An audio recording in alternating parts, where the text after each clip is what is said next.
Good evening. So today we'll be discussing about the poem "The Tiger" by William Blake. A short word on William Blake. He's a romantic poet, and William Blake did not receive popularity during his time. He received popularity after his death.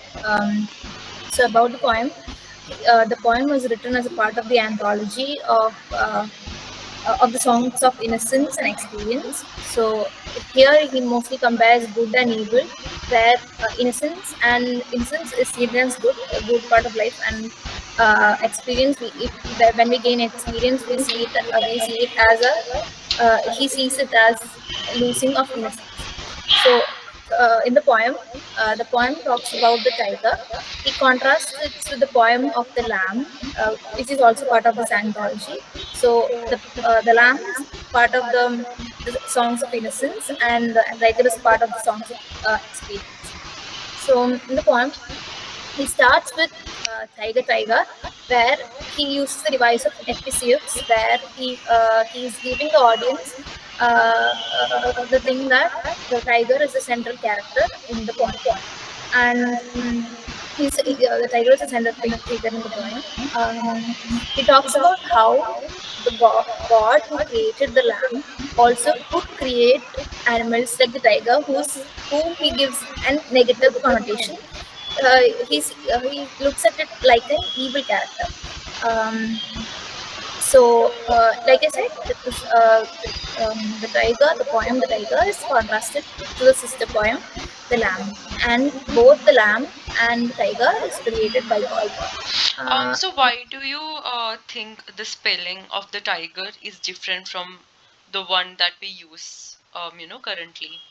I think that the tiger is actually a metaphor for the power, the power of destruction, and he's not just symbolizing the tiger as an animal, but the tiger is actually a symbol for the power, the destruction that God created, and it's a part of nature, and it's also a face of nature. No, I was asking you the spelling of the tiger, right? Why is it differently used? Uh, Maybe it's a part of I think I haven't given it much thought, but I think it's a part of being a romantic poem as such, and maybe he has given thought to it, not just to symbolize not just to give a picture image of a tiger, but also a bigger image of nature in um, But will changing the spelling would do justice to that? I mean, you mentioned that it's basically done to give a bigger picture about the nature, right? But just changing the spelling of the tiger, will it actually serve the cause? I'm not very sure about why. I haven't given much thought about why we are actually choose. Okay, yeah, you may continue. Yeah. Okay, so also in the first, we see different poetic devices throughout the poem. So in the first line itself, we see, like I said, we see Epictetus, where he gives the audience, he gives the readers the central image of the tiger, and there is also alliteration where he uses the words burning bright, which is the repeated use of the sounds. And in the fourth line, we see frame and fearful, which is also example of alliteration. Do you And want me to share the poem on the screen? Will that help you in uh, reading out the lines? yes, Just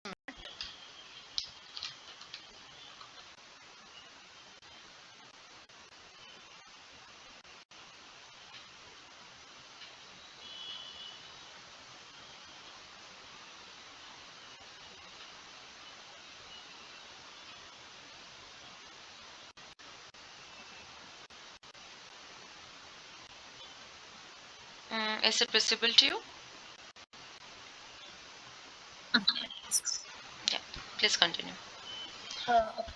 So he uses alliteration, the repeated use of sounds throughout the poem, and he asks many rhetorical questions throughout the poem, like why God, the creator of innocent animals such as lambs, also created fearsome and evil animals such as tigers, and the poem, it consists of six quatrains and they are rhyming couplets, so it's kind of a like a chant or a mantra, the tone of a chant or a mantra that he's using throughout the poem.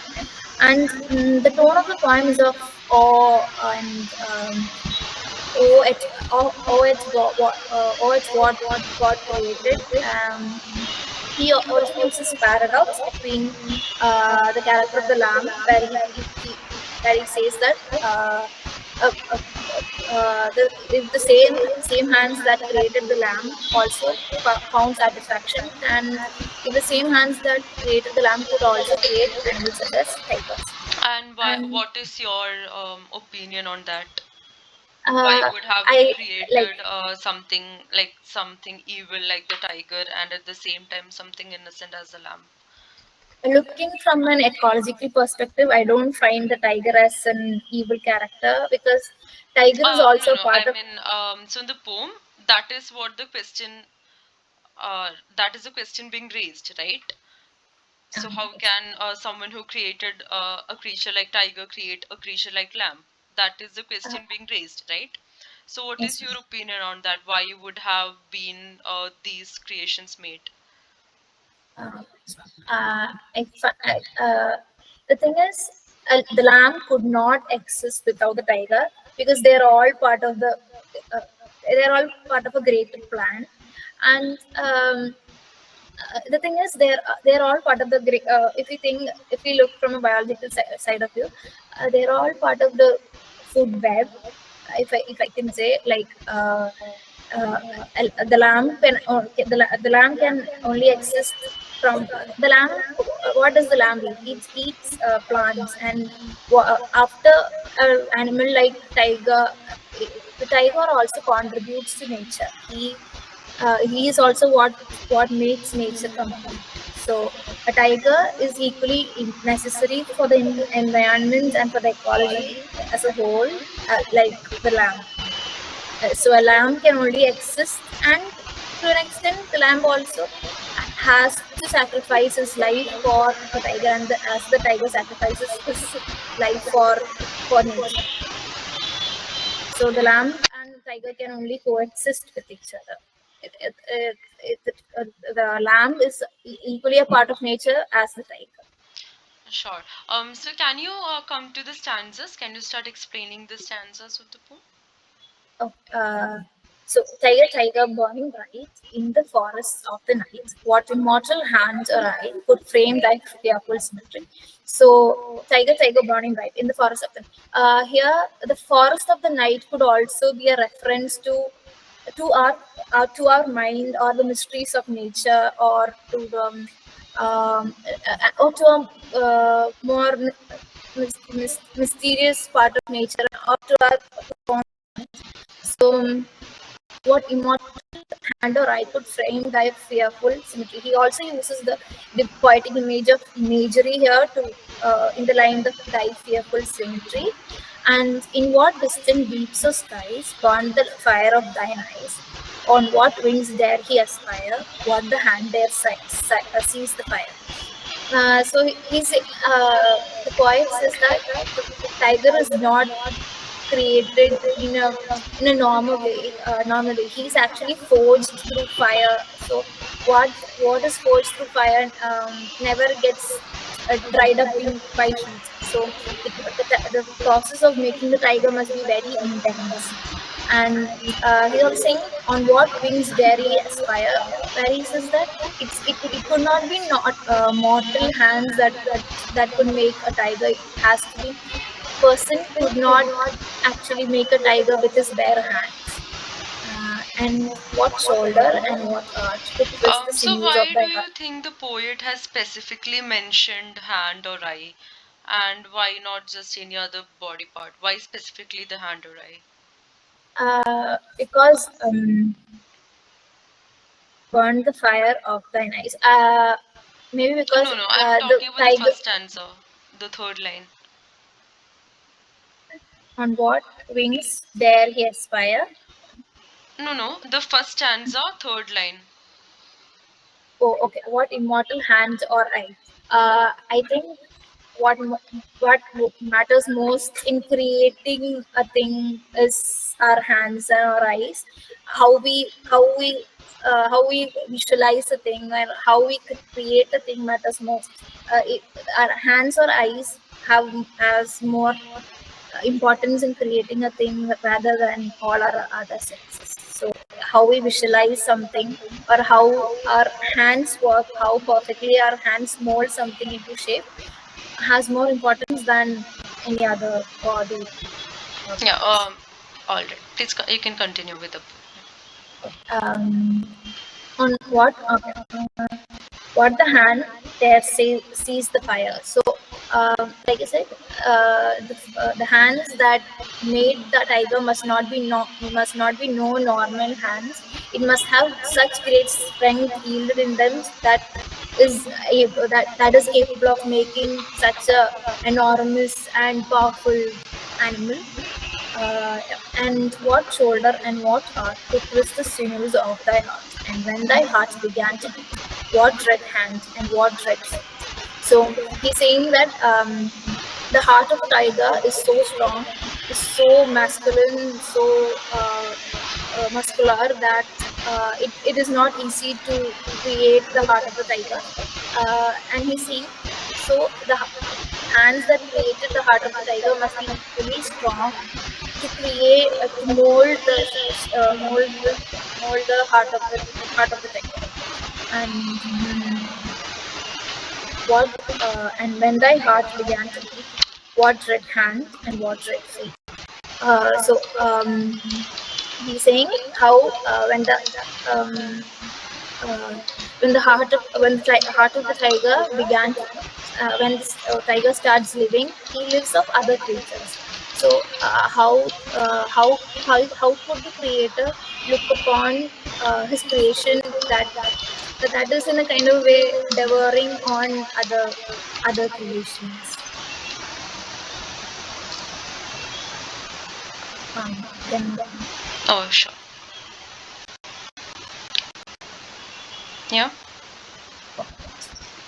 what the hammer, what the shaking, in what what the anvil, what dread grasp, there its deadly terrors clasp. So if you look from the perspective that God created all the animals, all the beings on earth, we see that he is actually comparing God to a blacksmith, where the blacksmith uses a hammer, a chain, a furnace to build something, and God also takes the same process to create the tiger.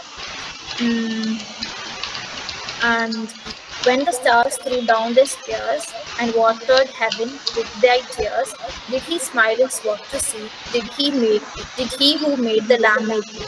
So here we can also see a reference to uh, John Milton's Paradise Lost, where he tells the tale of the uh, main angel falling off from heaven. Um, so we see that uh, after creating after creating the tiger, was the creator happy on seeing his creation? And now he explicitly puts the point of whether um, the creator who made the lamb also had made the tiger. Now, in the last line, he repeats the first stanza of the poem. Tiger, tiger, burning bright, hide the forest of the night. What immortal hand or eye dare frame thy fearful smile? So here he stresses again on how God could create such an such an animal wielding so much power and energy of such destructive force uh, uh, on earth, like the same hands that created the lamb could make such an animal. Mm, All right. right. Yeah. So Teresa, the poet, asks a lot of questions throughout, right? Right. Yeah. questions. So do you think he expects the audience or the readers to answer to those questions? No, ma'am. Actually, he puts on rhetorical questions where he does not actually expect the audience to give an answer to the question. It's like, uh, if I give an example, it could be about, did I not ask you to did I not ask you to take my things, where uh, the speaker does not actually uh, uh, So what does he intend to do? If not, if he doesn't expect for the audience to answer it, why the questions have been placed? yes, ma'am. I think it's because through questions he tries to create an interrogative space for the audience to think, but not actually answer to the questions. So, questions actually, rather than giving answers, he actually expects the readers to give a thought about it, not actually answer to the questions. All right. Yeah. So I think that would be enough for the demo round. Okay. And if you're qualifying the demo, you will be having